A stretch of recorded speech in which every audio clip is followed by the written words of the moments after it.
season for holiday cards and, in many cases, the creation of that holiday letter. Here to guide us in coming up with one that finds the right tone, and by that I don't mean it doesn't sound too braggy or makes it seem like your life is perfect, but still has you sharing information that people are genuinely interested in, is Jodi R.R. Smith. Thank you so much for being with us. Etiquette expert and founder of Manor Smith. But this is a difficult balance because, you know, we've all gotten those holiday letters that maybe are 5 pages long, really detailed.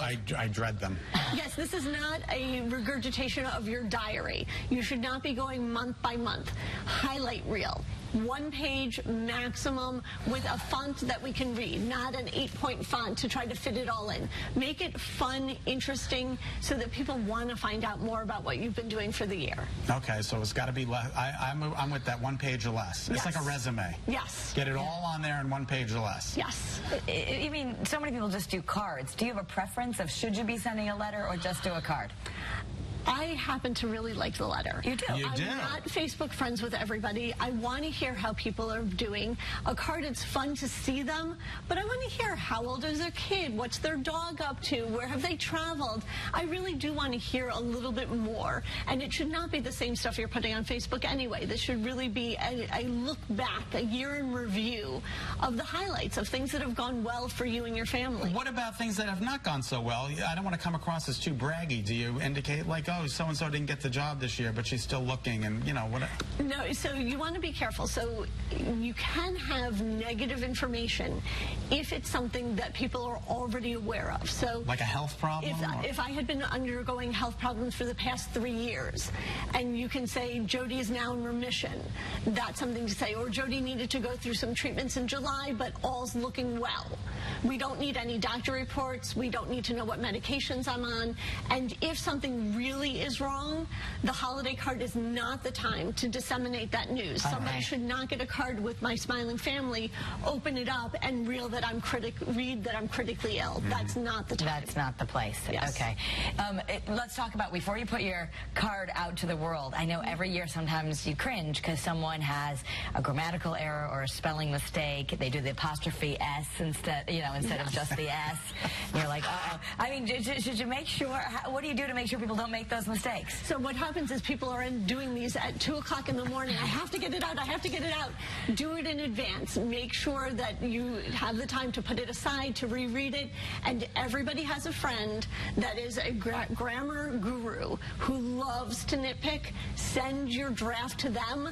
They will proof it for you. They will send it back, and then you can print it out. What I love is my grandmother used to redline it and send it back. I like your grandmother. She was quite the woman. She was quite the woman. Send it again. Hey, Pepper grammar. A lot of my family members are Jewish. I want to buy one holiday card. Yes. And I'm Catholic. I want to express my sentiment and my spirituality. Yes. Is it okay to send a spiritual message to a non-Christian person? Well, there's all sorts of religions with all sorts of spiritual messages that have holidays during the December holiday break time. And what I encourage you to do is to be sensitive. So as the recipient, I'm happy to get blessings from any and all religion because I could use all the blessings that I can get. Right, okay. As the sender, I also want to be sensitive. So if I can buy 2 different sets of cards, or if I can buy something that is more of a global message of peace and love, I'm going to opt for that instead. But maybe okay to send Merry Christmas to someone who doesn't celebrate versus a biblical message. Right. So there are gradations here, and there are so many cards on the market that I encourage you, get a couple of each, and when you don't know, send something just a little bit more on the generic side. When in doubt, don't. So what about when you're having this wonderful time, you're sending your holiday letter about all the great things, but you know that this person that you're sending it to is having a really tough time. They had a death in the family. They lost their job. Like, should you send something that's talking about all your happiness to someone who's having a hard time, or maybe does that lift their spirits? I'd be careful about not sending it, because then I bump into one of our mutual friends in the grocery store and I say, oh, I got Kara's letter, and she goes, oh, I didn't get it. She didn't. I must have gotten dropped from her list. Maybe you're like thinking of you in there. Exactly. You're one step ahead of me. At the bottom of the letter, say, Dear Beth, I look forward to getting together with you for coffee in the new year. A little something, or I'm thinking of you during the holidays. I know this might be a tough time for you. Big proponent of signing each Christmas card. Yes, so even if you're printing out the letter, but people don't. Real signatures. No, like if you're getting the picture cards and you say from the House family, then where are you going to sign it? You can't sign on the picture cards, or you have to be crafty. I get the silver marker, and I just put a ho Scott.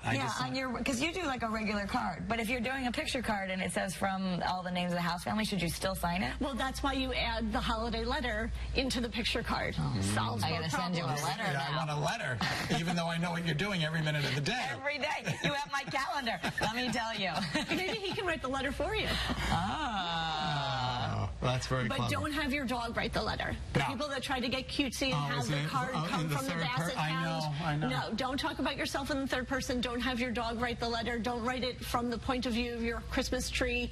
Really, just write the letter. Unless you're a professional comedian, just write the letter. And one last question. If we don't get the Christmas card from the same person that we've been sending it to for 3 to 4 years now, is it okay to take them off the list? Yes, after 5 years of you sending and then not sending back, absolutely, you can take them off the list. Take them off the list and not be worried about it. You're okay. What if you get one and you hadn't sent one? I know in our house sometimes we save the address and then we immediately send them one. Should we do that? You can do that, but you keep track of who you're sending them to, and that way you're not doing that every single year to that same person. Okay. And make sure you make those label changes when people get divorced. Yes. You don't put that label on there. Oof. Yes. All right. Thank you, Jodi. Appreciate it. Happy holidays. For more etiquette advice from Jodi, be sure to check out our website. It's mannersmith.com.